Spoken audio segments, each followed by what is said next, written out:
Welcome to my YouTube channel.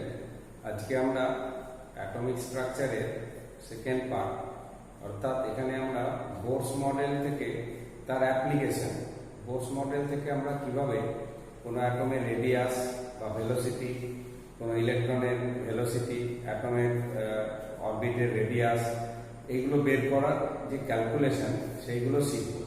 তবে এই একটু কথা বলে রাখি, এই হায়ার সেকেন্ডারিতে আমাদের এই যে অ্যাপ্লিকেশানগুলো, যে ডেরিভেশন, সেই ডেরিভেশনগুলো সিলেবাসে নেই। তাই তোমাদের যেটা মনে রাখতে হবে যে ফাইনাল যে রিলেশনটা তৈরি হচ্ছে সেই ফাইনাল রিলেশনটাকে তোমাদের মনে রাখতে হবে।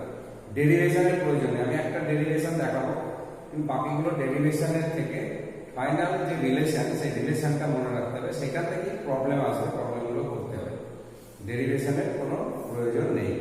তো let us consider the structure of atom and first আমরা কনসিডার করব যে একটা কিভাবে একটা বোর অরবিটের রেডিয়াস বের করব। তাহলে ফার্স্ট আমরা কনসিডার করছি এভাবে যে সাপোজ একটা নিউক্লিয়াস, এই নিউক্লিয়াসকে সেন্টার করে একটা ইলেকট্রন ঘুরছে। এই যে ইলেকট্রন যখন ঘোরে, ইলেকট্রনে আমি আগের ক্লাসে তোমাদের বলেছি ইলেকট্রনের এখানে ফোর্স অফ অ্যাট্রাকশন কাজ করছে, আর এই ইলেকট্রনের ভেলোসিটিটা এদিকে ট্যানজেন্ট বরাবর থাকে। এটা হচ্ছে এই জায়গাটা ট্যানজেন্ট বরাবর থাকবে। এইভাবে যদি আমরা দেখাই, এখানে পারপেন্ডিকুলার ডাইরেকশনে ভেলোসিটিটা এটা হচ্ছে ভি, আর এইদিকে m v square by r, m v square by r এটাকে বলে সেন্ট্রিফিউগাল ফোর্স, সেন্ট্রিফিউগাল ফোর্স বা অপকেন্দ্র বল, অপকেন্দ্র বল এটা কাজ করে। এই অপকেন্দ্র বল কি করে, সেন্ট্রিফিউগাল ফোর্সটা, এখানে একটা ইলেকট্রন আছে, এই ইলেকট্রনটা সঙ্গে নিউক্লিয়াসে যে force of attraction, Coulombic force of attraction, সেইটার সঙ্গে একটা সমান, এটাই আমরা বলেছিলাম। এবং কুলম্বিক ফোর্স অফ অ্যাট্রাকশন কি, এটা হচ্ছে z square by R square, Z square by R square. আর হচ্ছে রেডিয়াস, এখান থেকে এটা রেডিয়াস হচ্ছে আর। তাহলে আমরা বলবো কি এই দুটো সমান, তাহলে Z square by R square, Z into E by R square, Z square by R square is equal to mv square by r, mv square by j square by r square is equal to mv square by r। তাহলে এখান থেকে আমরা r is equal to কি লিখতে পারি, r is equal to z square by mv square, z square by mv square। বা আমরা এরকম ভাবে এখান থেকে r এর ভ্যালুটা বের না করে আমরা জাস্ট v টা বার করতে পারি। এখান থেকে আমরা ভি টা বরং বের করাটা আরো সুবিধা, সেটা হচ্ছে v square is equal to লিখতে পারো, v square is equal to z square by M r, v square is equal to z square by M r, এটা আমরা লিখতে পারি। আবার ফোর্স থিওরি থেকে আমরা কি পেয়েছি, angular momentum M V R is equal to N H by 2 pi, M V R is equal to N H by 2 pi, H হচ্ছে প্লাঙ্কস কনস্ট্যান্ট, প্লাঙ্কস কনস্ট্যান্ট। তাহলে এনএইচ বাই n হচ্ছে কোন অরবিট সেটা, তাহলে এখান থেকে v ইজ ইকুয়াল টু কি লিখতে পারি, n h by 2 pi m r, n h by 2 pi m r. তাহলে v square is equal to কি লিখতে পারি, n square h square by 4 pi square m square r square, এটা আমরা লিখতে পারি। এবারে এই v স্কয়ার এর এই v স্কয়ার এগুলো ইকুয়াল করে দিলাম, তাহলে কি লিখতে পারবো আমরা, তাহলে Z square by M R is equal to N square H square by 4 pi square M square R square.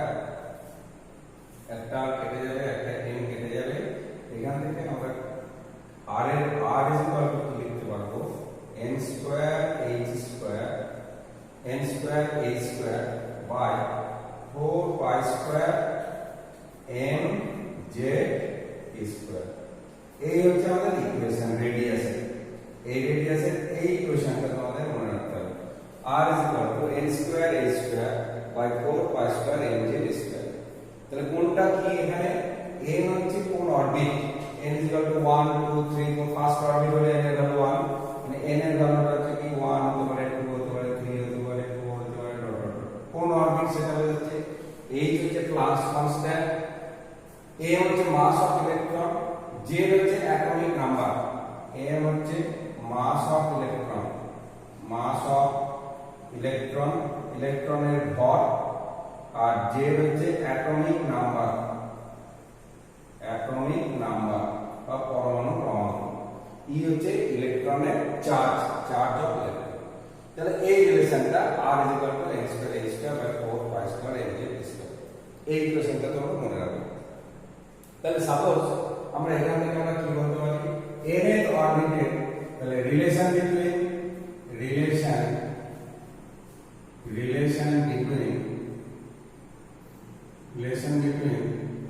rn and r1 মানে nth অরবিটের রেডিয়াস and ফার্স্ট অরবিটের রেডিয়াস কি লিখতে পারি rn আমরা এটা লিখতে পারি n square h square by 4 pi square mz square, এটা লিখতে পারি।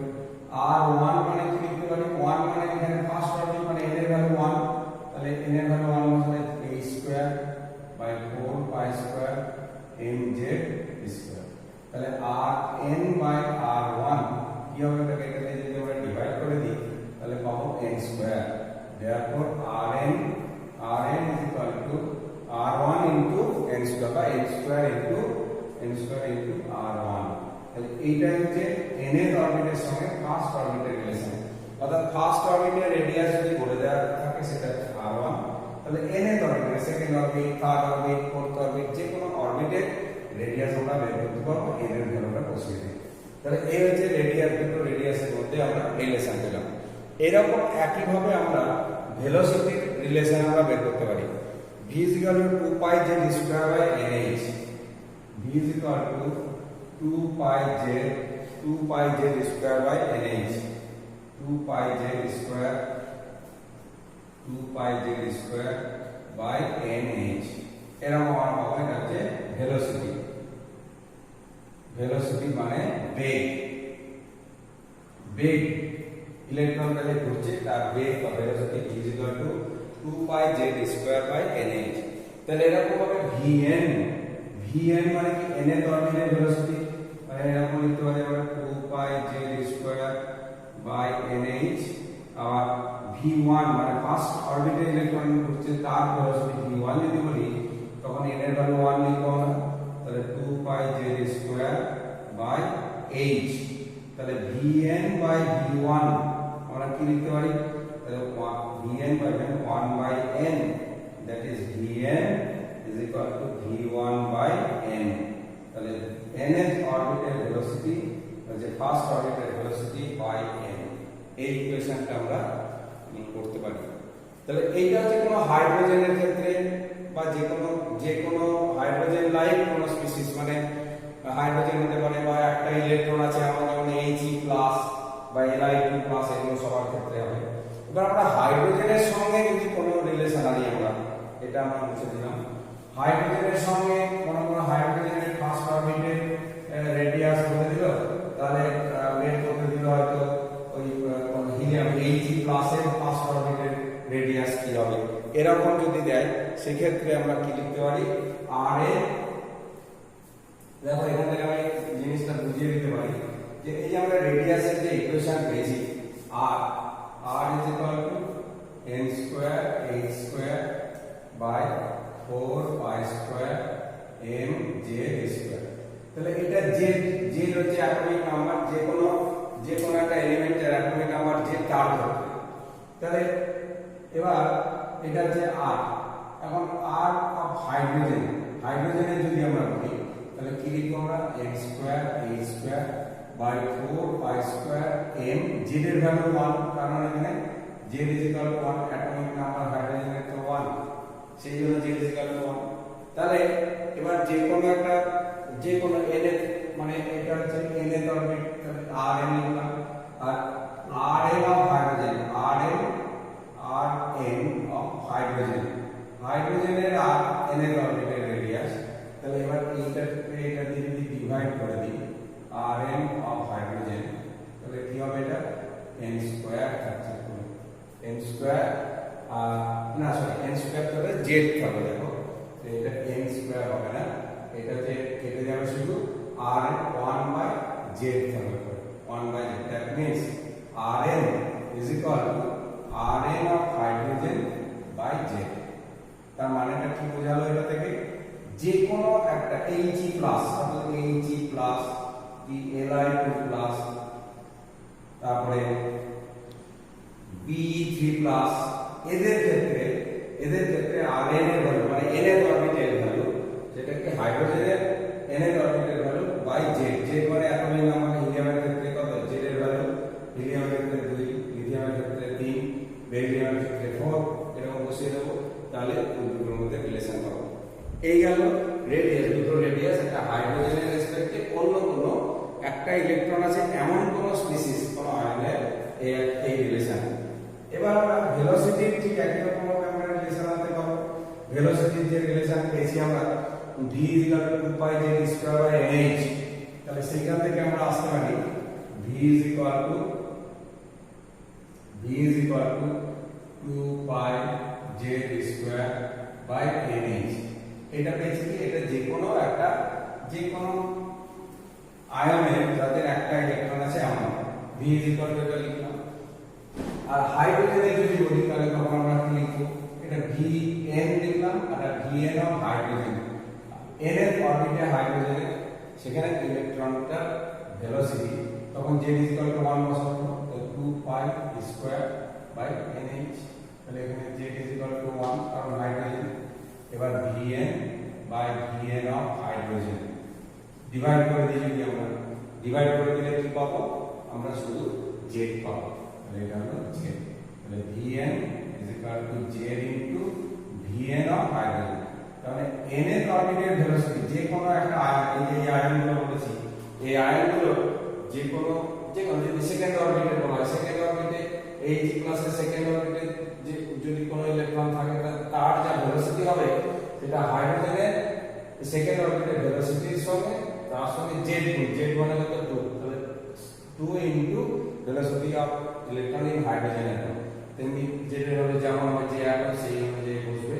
আর এটা হচ্ছে একই মানে এটা হচ্ছে হাইড্রোজেনের ফার্স্ট অরবিট হয়, তাহলে এই আয়নগুলো এটা হবে ফার্স্ট অরবিট। এই হচ্ছে relation vn = z into vn of hydrogen.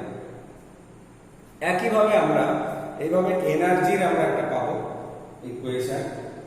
এনার্জির ইকুয়েশনে সেটা এরকম ভাবে ডিরাইভ করা যায়। তো ডেরিভেশনটা আমি যে বললাম কোনো সিলেবাসে নেই, দরকার নেই ডেরিভেশনের দিকে যাওয়া, তোমরা শুধুমাত্র ডেরিভেশন দরকার নেই, ইকুয়েশনটা মনে রাখবে। En = nth অরবিটের energy, energy in nth orbit, energy in nth orbit, nth অরবিটের এনার্জি En, এই এক্সপ্রেশনটা মনে রাখবে, -2π²m²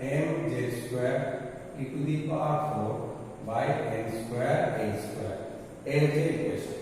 কোনটা কি সব জানা আছে আমাদের। এই হচ্ছে মাস অফ ইলেকট্রন, যে atomic number, E charge of electron, n number of orbit, কোন অরবিট সেটা n, h হচ্ছে প্লাঙ্কস কনস্ট্যান্ট।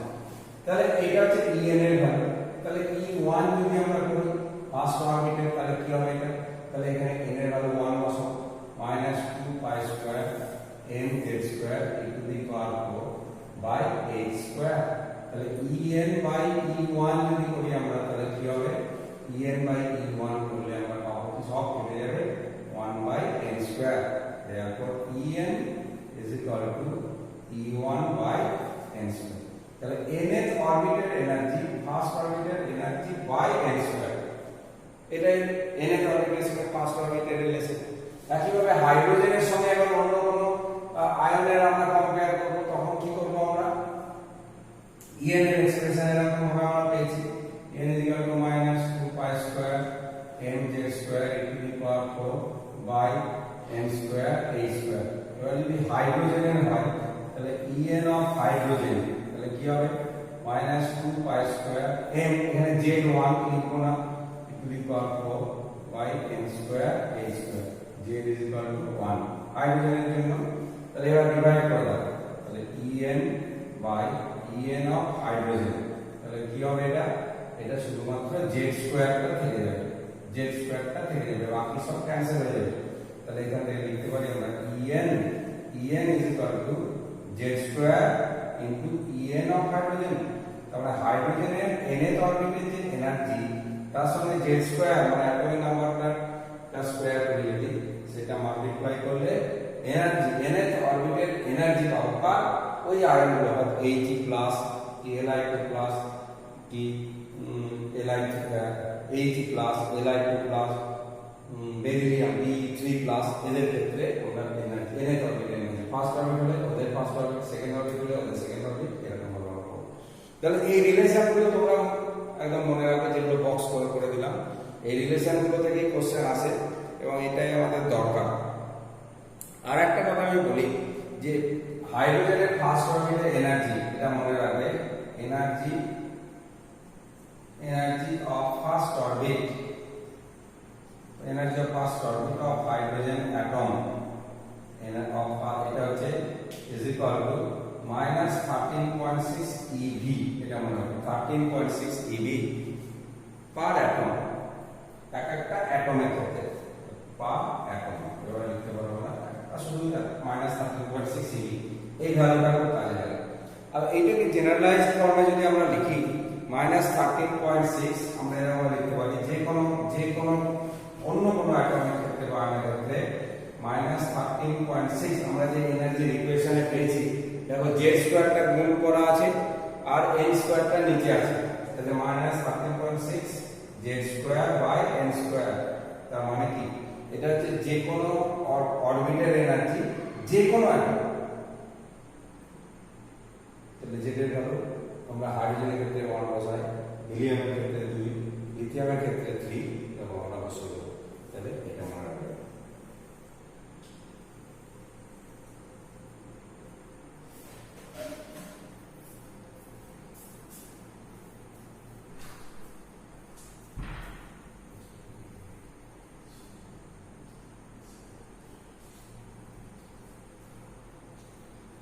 তাহলে এই হচ্ছে এই এক্সপ্রেশনগুলো আমরা মনে রাখবো, এই এক্সপ্রেশনগুলো থেকে ছোট ছোট প্রবলেম দেয়। আর একটা কথা মনে রাখবে, কাইনেটিক এনার্জি বলে আরেকটা দেয়, কাইনেটিক এনার্জি বা গতি শক্তি, কাইনেটিক এনার্জি বা গতি শক্তি is equal to minus En, মানে জাস্ট এই ভ্যালুটা পজিটিভ হয়ে যাবে, এইটা মনে রাখতে হবে। এবার একটা কোশ্চেন থাকে সবসময় বা কোশ্চেন আসতে পারে মনে যে এনার্জির ইকুয়েশনে মাইনাস সাইনটা কেন দিচ্ছি আমরা।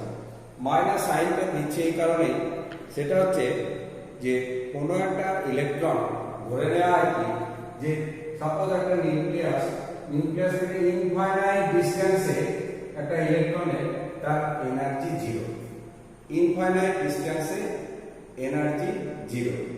এবার ইলেকট্রনটা যখন নিউক্লিয়াসের এখানে হচ্ছে এনার্জি 0 ইজ ইকুয়াল টু 0, ইলেকট্রনটা যত নিউক্লিয়াসের দিকে আসবে এনার্জি কমতে থাকবে, ওই যে কমছে তাহলে যতটা কমছে তাহলে 0 থেকে কমছে, তাই এটা নেগেটিভ, অর্থাৎ এতটা এনার্জি রিলিজ করছে এখান থেকে এখানে যখন আসছে তখন এত পরিমাণ এনার্জি রিলিজ করে সেই জায়গাতে আসছে, এটা হচ্ছে nth অরবিট।